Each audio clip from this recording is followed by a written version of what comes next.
Hello everyone, कैसे हैं आप लोग।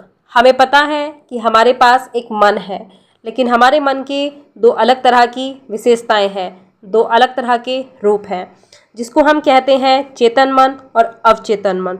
Conscious mind, subconscious mind. आप अपने अवचेतन मन से अपनी हर इच्छा को पूरा कर सकते हैं, लेकिन हमें इसका सही इस्तेमाल करना आना चाहिए। मन के इन दोनों कामों को जानने का सबसे आसान तरीका है अपने मन को एक बगिया की तरह देखना है, एक बाग की तरह देखना है। आप एक माली हैं और आप विचार रूपी बीज को दिन भर अपनी आदत के अनुसार बो रहे हैं। जैसा आप अपने अवचेतन मन में बोते उगाते हैं, उसी तरह का फल आपको अपने शरीर और वातावरण में मिलेगा। अब आप शांति, प्रसन्नता, सही कार्य, अच्छा संकल्प और समृद्धि के विचार बोना शुरू करें। शांति और इच्छा के साथ इन गुणों के बारे में सोचिए और चेतन विवेकशील मन में पूर्ण रूप से स्वीकार करें। इन विचार रूपी अद्भुत बीजों को अपने मन के बाग में उगाना जारी रखें। तब आपको एक गौरवशाली फसल की प्राप्ति होगी। आपका अवचेतन मन भूमि से जुड़ेगा, जो सभी प्रकार के बीजों को उगाएगा, चाहे वे अच्छे हो या बुरे हो। क्या लोग कांटों वाले अंगूर अथवा कटीले अंजीर नहीं खाते हैं? इस प्रकार हर विचार एक कारण है और हर परिस्थिति एक परिणाम है। इसी वजह से यह जरूरी है कि आप अपने विचारों पर नियंत्रण रखें, जिससे केवल अपनी इच्छानुसार ही परिस्थितियाँ आगे बने। जब आपका मन सही ढंग से सोचता है, तब आप सत्य को समझते हैं। जब आपके मन में बैठे हुए विचार निर्माणकारी, सुगम, शांतिपूर्ण होते हैं, तब आपके अवचेतन की चमत्कारी कार्य शक्ति प्रतिक्रिया देती है और सुरीली, सुगम परिस्थितियाँ सही वातावरण और सर्वोत्तम परिणाम देती है। जब आप अपनी विचार प्रक्रियाओं को नियंत्रित करना शुरू करते हैं, तब आप अपनी अवचेतन शक्तियों का किसी भी कठिनाई में उपयोग कर सकते हैं।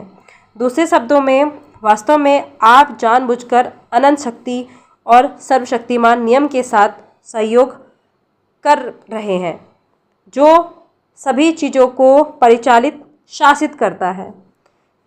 जहाँ कहीं भी आप रहते हैं, अपने चारों ओर देखने पर पाएंगे कि मानव जाति का विशाल बहुमत प्रबुद्ध शक्तियों को छोड़कर अपने अंदर की दुनिया में ही गहरी रुचि रखता है। याद रखें, यह अंदर की दुनिया है, यानी आपके विचार, भावनाओं, आपकी कल्पना और आपके अपनी दुनिया से दूर करते हैं। इस प्रकार वह रचना करने की शक्ति और सब कुछ जिसे आप अपनी दुनिया में देखते हैं, उसका जाने या अनजाने में आपके मन की आंतरिक दुनिया ने निर्माण किया है। अपने चेतन और अवचेतन मन के बीच होने वाले पारस्परिक आदान प्रदान का ज्ञान आपको अपना पूरा जीवन बदलने योग्य बना देगा। अपनी बाहरी परिस्थितियों को बदलने के लिए आपको कारण बदलना होगा। ज़्यादातर लोग स्थितियों और परिस्थितियों को उनके साथ काम करके बदलते हैं। किसी भी कलह, भ्रम, कमी और सीमाओं को हटाने के लिए आपको कारण को हटाना होगा, और कारण एक ही रास्ता है जिसमें आप चेतन मन को उपयोग में लाते हैं। दूसरे शब्दों में, जिस प्रकार से आप सोच रहे हैं और उसकी तस्वीर अपने मन में बना रहे हैं, वह चेतन मन की वजह से है। आप अनंत समृद्धि के असीमित गहराई वाले समुद्र में रह रहे हैं। आपका अवचेतन आपके विचारों के लिए बहुत संवेदनशील है। आपके विचार एक साँचा या ढांचा बनाते हैं। मन के नियमों को व्यवहारिक उपयोग करके आप गरीबी की जगह वैभव, अंधविश्वास और अज्ञानता की जगह बुद्धि, दर्द की जगह शांति, दुख की जगह सुख, अंधेरे की जगह उजाला, कलह की जगह सद्भाव, डर की जगह विश्वास और आत्मविश्वास, हार की जगह जीत और औसत नियम के ज़्यादा आज़ादी का अनुभव कराएंगे। निश्चित रूप से यह एक मानसिक, भावनात्मक और सांसारिक सुख की दृष्टि से ज़्यादा सुंदर आशीर्वाद है। अधिकतर महान वैज्ञानिक, कलाकारों, कवियों, गायकों, लेखकों और आविष्कारकों में चेतन और अवचेतन मन की कार्यशैली की गहरी जानकारी और समझ होती है। एक बार की बात है, कैरुसो महान ओपेरा गायक को मंच पर गाने से डर लगा। उसने बताया कि अधिक डर की वजह से उसके गले की पेशियां जम गई, चेहरे से पसीना बहने लगा। वह बहुत शर्मिंदा था। उसने कहा, वे मुझ पर हंसेंगे, लोग मुझ पर हंसेंगे, मुझे ताने मारेंगे, मैं गा नहीं सकता। तभी स्टेज के पीछे उपस्थित लोगों के बीच वह जोर से चिल्लाया, मेरे अंदर का छोटा मैं मेरे अंदर के बड़े मैं को मारना चाहता है। उसने छोटे में से कहा, यहाँ से जाओ, बड़ा मैं मेरे द्वारा गाना चाहता है। उसका बड़े में से तात्पर्य था कि अवचेतन मन की अनंत शक्ति और ज्ञान, और वह जोर से चिल्लाने लगा, जाओ जाओ, बड़ा मैं अब गाने जा रहा हूँ। उसके अवचेतन मन ने उसके अंदर की जीवन से भरपूर शक्तियों को बाहर निकालकर उत्तर दिया। जब उसका नाम पुकारा गया, वह स्टेज पर गया। उसने एक बहुत अच्छे तरीके से, एक नए अंदाज में गाकर श्रोताओं का मन जीत लिया। जाहिर है, कैरुसो को मन की दोनों अवस्थाएं, चेतन अथवा तर्कसंगत और अवचेतन अथवा तर्कहीन का ज्ञान हो गया था। आपका अवचेतन प्रक्रिया देने वाला है और आपके विचारों की प्रकृति पर प्रतिक्रिया देता है। जब आपका चेतन मन यानी छोटा मैं डरा हुआ, चिंतित और परेशान था, तब नकारात्मक भावनाएं आपके अवचेतन मन बड़ा में पैदा हुई और बाहर निकली, और चेतन मन में हलचल हुई और वह अनिष्ट की आशंका और हताशा से भर गया।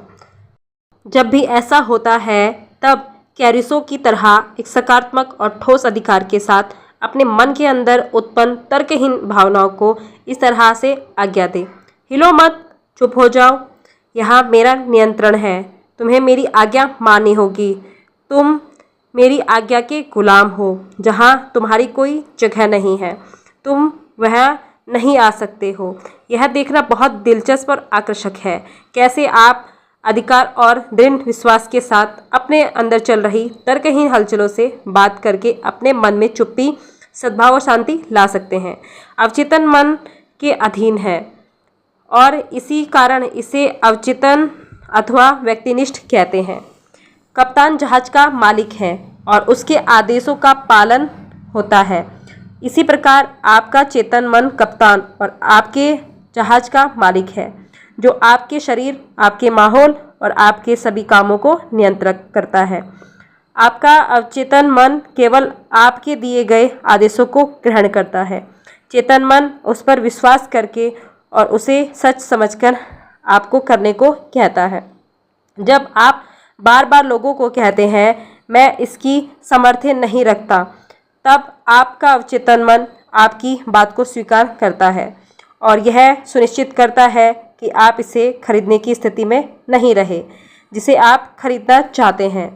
जब तक आप ऐसा कहेंगे, मैं वह गाड़ी, यूरोप की यात्रा, वह घर या एक एमिनक शॉल नहीं खरीद सकता, आप निश्चित रहिए, आपका अवचेतन मन आपके आदेश को स्वीकार करेगा और आप जीवन भर इन सब चीज़ों से वंचित रहेंगे।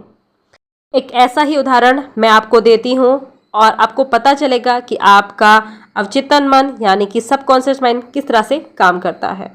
तो क्रिसमस की शाम को एक विश्वविद्यालय की सुंदर जवान छात्रा ने एक दुकान की खिड़की में एक महंगा यात्री बैग देखा। वह छुट्टियों के लिए न्यूयॉर्क के बुफेलो शहर जा रही थी। वह यह कहने वाली थी, मैं यह बैग नहीं खरीद सकूंगी। तभी उसे यह बात याद आई कि कभी भी नकारात्मक बात नहीं करनी है, उससे तुरंत सकारात्मक बनाएं और आपके जीवन में चमत्कार होने लगेगा। लड़की ने कहा, यह बैग मेरा है, यह बिकने के लिए है, मैं इसको मन से स्वीकार करती हूँ और मेरा अवचेतन यह सुनिश्चित करेगा कि यह मुझे मिले। शाम के 8 बजे उसके मंगेतर ने हूबहू वैसा ही बैग दिया जैसा उसने देखा और मन ही मन उससे उस सुबह 10 बजे जुड़ गई थी। उसने अपने मन को उम्मीदों वाले विचारों से भर दिया था। वह लड़की जो विश्वविद्यालय की छात्रा थी, उसके पास बैग को खरीदने के लिए पैसे नहीं थे, लेकिन उसे पता था कि धन और वे सब चीज़ें जिनकी उसे ज़रूरत है वे कहाँ मिलेंगी। यह सब शाश्वत खजाना मेरे अंदर है, वो इस बात को जान चुकी थी। तो आप भी नकारात्मक परिस्थितियों में खुद को सकारात्मक शब्द बोलें।